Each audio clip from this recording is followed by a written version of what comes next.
Hi hello welcome to back Madhu mini vlog. ಇವತ್ತಿನ ನನ್ನ vlog ಒಳಗೆ ನಾನು ಈವ್ನಿಂಗ್ ಅಂದ್ರೆ ನೈಟಿಂದನೇ ವ್ಲಾಗ್ ಸ್ಟಾರ್ಟ್ ಮಾಡಿದ್ನಿ. ಸೊ ನೈಟ್ ಒಂದು ಸ್ವಲ್ಪ ಚಪಾತಿ ಆ್ಯಂಡ್ ಅಂಡೆ ಪತ್ತಿ ಅಂದರೆ ಎಗ್ ಬುರ್ಜ ಅಂತ ಮಾಡಿದ್ವಿ. ಸೊ ಈ ಎಗ್ ಬುರ್ಜಿಗೆ ಎಗ್ ಅಷ್ಟೇ ಹಾಕಿ ಕೂಡ ಮಾಡ್ಕೋಬೋದು, ಇಲ್ಲಾಂದರೆ ಇದ್ರ ಜೊತೆ ಆಳೂ ಸೇರಿಸಿ ಮಾಡ್ಕೋಬೋದು. ನಾನು ಇದಕ್ಕೆ ಆಳೂನ ಸೇರಿಸಿ ಮಾಡಿದ್ದೀನಿ. ಅಂದರೆ ಆಳೂನ ಫಸ್ಟ್ ಬಾಯ್ಲ್ ಮಾಡಿ ತಕ್ಕೋಬೇಕು, ಆಮೇಲೆ ಇದೆಲ್ಲ ಫ್ರೈ ಆದಮೇಲೆ ಅಂದರೆ ಎಗ್ ಮಸಾಲ ಈರುಳ್ಳಿ ಇವೆಲ್ಲ ಫ್ರೈ ಆದಮೇಲೆ ಕೊನೆಯಲ್ಲಿ ಆಳು ಹಾಕಿ ತಿರುಗಿಸಿದ್ರೆ ನಮ್ಮ ಎಗ್ ಆಳು ಕರಿ ರೆಡಿ ಆಗುತ್ತೆ. ಸೊ ಮುಂದಿನ ಕ್ಲಿಪ್ಪಿಂಗ್ಸ್ನ ನಾನು ತೊಗೊಳಕ್ಕಾಗಲಿಲ್ಲ ನೈಟ್ದು, ಬಿಕಾಸ್ ಕಾರಣಾಂತರದಿಂದ. ಸೊ ಇದೊಂದು ರೆಸಿಪಿನ ಸುಮ್ಮನೆ ಶೇರ್ ಮಾಡಬೇಕು ಅಂತ ಶೇರ್ ಮಾಡಿದ್ದೀನಿ.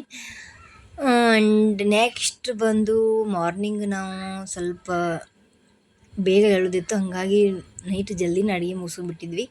ಸೊ ಬೆಳಗ್ಗೆ ಎದ್ದ ತಕ್ಷಣ ಸೂರ್ಯ ನಮಸ್ಕಾರ ಮಾಡ್ಕೊಂಡು ನಮ್ಮೆಲ್ಲ ಕೆಲಸಗಳನ್ನ ಮುಗಿಸ್ಕೊಂಡು ನಾವು ಹೊರಟೀವಿ ನಮ್ಮ ಮನೆ ದೇವರ ದರ್ಶನಕ್ಕೆ. ಬಿಕಾಸ್ ಇವತ್ತು ನಮ್ಮ ಮನೆಯಾಗ ಒಂದು ಚಿಕ್ಕದಾದ ಚೊಕ್ಕದಾದ ಪ್ರೋಗ್ರಾಮ್ ಇತ್ತು. ಅದೇನಪ್ಪ ಅಂತಂದ್ರೆ ನಮ್ಮ ಮೈದ್ನನ ಮಗಂದು ಜವಳ ತೆಗಿಸೋ ಕಾರ್ಯಕ್ರಮ ಇತ್ತು. ನಾವು ಅಷ್ಟೇ ಫ್ಯಾಮ್ಲಿಯವ್ರು ಅಷ್ಟೇ ಹೋಗಿದ್ವಿ.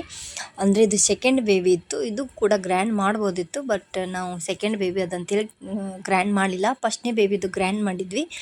ಸೊ ನಾವು ಫ್ಯಾಮ್ಲಿಯವರೇ ಅಷ್ಟೇ ಹೋಗಿ ನಮ್ಮ ಮನೆ ದೇವರ ದರ್ಶನ ಮಾಡಿಕೊಂಡು ಅಲ್ಲಿ ನಾವು ಸಿಂಪಲ್ಲಾಗಿ ಜವಳ ಕಾರ್ಯಕ್ರಮ ಮುಗಿಸ್ಕೊಂಡು ಮತ್ತೆ ಮಧ್ಯಾಹ್ನ ರಿಪೀಟ್ ನಾವು ಮನೆಗೆ ಬಂದ್ವಿ. ಸೊ ಯಾರಿಗೆಲ್ಲ ನನ್ನ ಈ ವಿಡಿಯೋ ಆ್ಯಂಡ್ ವ್ಲಾಗ್ ಇಷ್ಟ ಆಗಿದೆ ಪ್ಲೀಸ್ ಸಬ್ಸ್ಕ್ರೈಬ್ ಮಾಡಿಕೊಂಡು ನೋಡಿರಿ, ಹಂಗೆ ಲೈಕ್ ಮಾಡಿರಿ. ಸೊ ಏನಾರಿದ್ರೆ ಕಮೆಂಟ್ ಮಾಡಿರಿ. ಮುಂದಿನ ಹಿಡಿದಾಗ ಮತ್ತೆ